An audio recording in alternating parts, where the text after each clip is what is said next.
पाकिस्तान अपने घुटने पे फिर से आ चुका है दोस्तों। बलूचिस्तान लिबरेशन आर्मी ने बहुत तगड़ा हिट किया है सुराब सिटी को।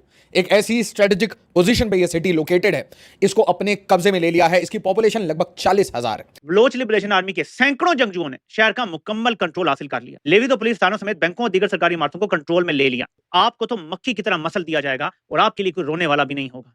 पाकिस्तान का 1 2 3 मुझे लगता है पूरे मूड में है मोदी जी कि अब करके छोड़ना है। सबसे बड़ा जो फियर है, पाकिस्तान का मैप कभी भी चेंज हो सकता है, पाकिस्तान कभी भी पतला हो सकता है। कि बलूचिस्तान के अंदर सूरत हाल जो है वो ड्यूल पावर की बन रही है। क्या सोराब में अब आज़ादी का ऐलान किया जाएगा सोराब से? क्या सोराब जो है बलूचिस्तान की अगर रिपब्लिक बनती है तो उसका ये एक किस्म का सोराब जो है वो उसका हेडक्वार्टर बनेगा? Pakistani army, Pakistani levies, Pakistani police, सब ने अपने हथियार सरेंडर कर दिए। कभी ट्रेन आपकी उठा लेते हैं, कभी आपका पूरा शहर बंद कर देते हैं, मफलूज कर देते हैं, जिसको चाहते हैं मार देते हैं और फिर पहाड़ों में गायब हो जाते हैं। बलोचिस्तान को आप माथे का झूमर कहते हैं।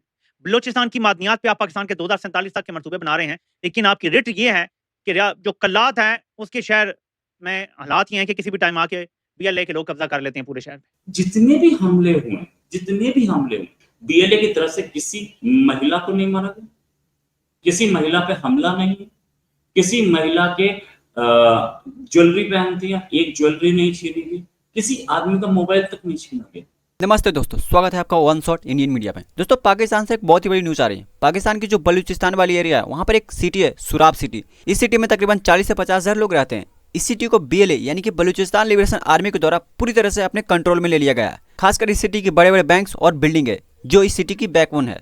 पाकिस्तान की सरकार और आर्मी सुराब सिटी में पूरी तरह से अपना कंट्रोल खो दिए हैं। इवन बलूचिस्तान लिबरेशन आर्मी ये क्लेम कर रहे हैं कि इस एरिया में पाकिस्तान की जितने भी आर्मी और लोकल पुलिस थे उन सभी ने बीएलए के आगे पूरी तरह से सरेंडर कर दिए हैं। बीएलए की तरफ से एक प्रेस जारी किए गए जिसमें वो बता रहे हैं कि बलूचिस्तान की सुराब सिटी को पूरी तरह से अपने कंट्रोल में ले लिए गए हैं। बीएलए के लोग एक बहुत ही बड़ा क्लेम ये भी कर रहे हैं कि अगर पाकिस्तान की इस बलूचिस्तान वाले सुराग सिटी में कोई भी ऐसा निशान दिखा जो पाकिस्तान को रिप्रेजेंट करता हो, चाहे वो पाकिस्तान का फ्लैग हो या फिर कुछ और, तो उसे इमीडिएटली बलूचिस्तान लिबरेशन आर्मी के द्वारा डिस्ट्रॉय कर दिया जाएगा। और मुझे ऐसा लग रहा है दोस्तों कि पाकिस्तान का नक्शा बहुत ही जल्द शायद बदलने वाला है। एक काउंटर अटैक लॉन्च करने वाला था बलूचिस्तान लिबरेशन आर्मी पे। ऑपरेशन सिंदूर के पॉज होने के बाद पूरा फोकस पाकिस्तानी आर्मी का वो शिफ्ट हो चुका है बीएलए के पीछे, और बीएलए के पीछे आईएसआई ट्रेंड मॉड्यूल्स इनको भी लगा दिया गया है कि किसी भी तरीके से बलूचिस्तान की इंडिपेंडेंस की मूवमेंट को क्रश किया जा सके, क्योंकि ये सबसे बड़ी दुखती रग है पाकिस्तान के लिए और चाइना पाकिस्तान इकोनॉमिक कॉरिडोर के लिए। बलोच लिबरेशन आर्मी के सैकड़ों जंगजुओं ने शहर का मुकम्मल कंट्रोल हासिल कर लिया। बीएलए कर्मचारियों ने लेवी तो पुलिस थानों समेत बैंकों और दीगर सरकारी इमारतों को कंट्रोल में ले लिया।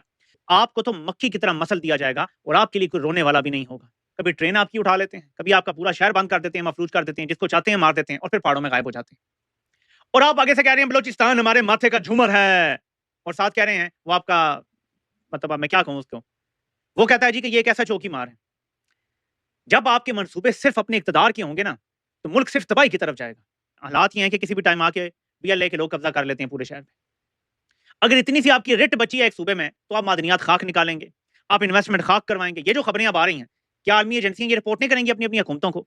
और फिर जो इन्वेस्टर होता है वो अपनी पूरी बैटिंग नहीं करेगा? कौन आएगा यहाँ पे सरमायाकारी करने? लेकिन ये जो जिद है, और आप जरा ये देखें बयानिया, कौमों को मिसाइल और बम तबाह नहीं करते, फितना तबाह करता है। जिन्होंने वर्दी को जलाया था उन्होंने कौम के वकार और ताकत को जलाया। इनके बहकावे में जो आए आज वो रो रहे हैं, इनके पास वकील करने के भी पैसे नहीं। कि चल क्या रहा है ऑपरेशन सिंदूर के पॉज होने के बाद? घरों में आग लगाए जा रहे हैं, जर्नलिस्ट को उनके परिवार के सामने मार के फेंक दिया जा रहा है, बिल्कुल, और मल्टीपल एरिया से इनकी बॉडीज मिल रही हैं। तो ये जो एक तरीके से मैं कहूंगा, ये rule of law, free speech, democracy, independence के बारे में बात करने वाले लोग, शेख हसीना पे वीडियो बनाने वाले लोग, उन सबको बलूचिस्तान के ऊपर वीडियो बनानी चाहिए, जिस तरीके से नीतीश राजपूत ने बनाया, और नीतीश राजपूत को भाई बैन कर दिया गया। तो आप समझिए ये चीज कि पूरी दुनिया को और सारे भारतीयों को ये कहानी बाहर निकालनी है। बलूचिस्तान के शहर सोराब पर फतह हासिल की, पूरे शहर पर कब्जा किया और पुलिस स्टेशन पे कब्जा किया और पुलिस वालों को अरेस्ट किया, उनका असला जब्त किया और उसके बाद थाने को आग लगा दी। इसी तरह लेवीज़ जो है उनके चौकी पे भी हमला किया और लेवीज़ वालों को बीएलए ने अपनी हिरासत में ले लिया। जहाँ तक एफसी वालों का ताल्लुक है तो एफसी वाले अपनी चेक पोस्ट छोड़ के बसीमा की जानिब भागे हैं, वहाँ उनको देखा गया भागते हुए। इस दौरान एडिशनल डिप्टी कमिश्नर जो है वो हलाक हो गए हैं। उनके बारे में एक तो ये कहा जा रहा है कि शायद क्रॉस फायरिंग में हलाक हुए, दूसरा ये कहा जा रहा है कि वो अपने आप को कमरे में उन्होंने बंद कर लिया था और आग लगी हुई थी तो धुएं से वो उनका दम घुटा और वो दम घुटने से हलाक हुए। अब ये जो ADC हलाक हुए हैं, इनका नाम हदायतुल्लाह बलेदी बताया जाता है। मुसल्लह अफराद ने नाजरीन सिर्फ थाने और लेवीज़ की चौकी और जो FC की चौकी है उस पर कब्ज़ा नहीं किया, बल्कि थाने पे बल्कि नादरा पे जो नादरा का ऑफिस है उस पर और सरकारी इमारतों पे भी, दूसरी सरकारी इमारतों पे भी उन्होंने कब्ज़े किए।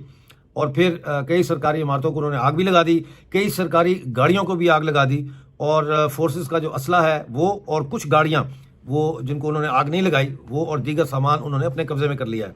इसमें एक कैदी वैन यानी प्रिजनर वैन भी शामिल है। तो बैंक के अंदर घुस करके इन्होंने इसके जो बैंक होता है ना एरिया में, उस पे गार्ड होते हैं, और बलूचिस्तान में तो गार्ड ज्यादा लगते हैं, गार्ड भी लगते हैं, आर्मी भी लगती है, पुलिस भी लगती है, क्योंकि इसमें कैश होता है।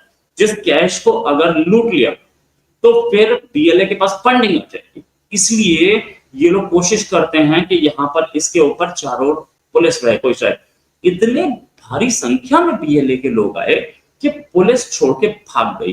हमारे पास जो डिटेल्स हैं उसके हिसाब से GN बलूच ने BLA के प्रेस रिलीज निकाली। उन्होंने कहा कि पूरा शहर हमारे कंट्रोल में था, सुराब।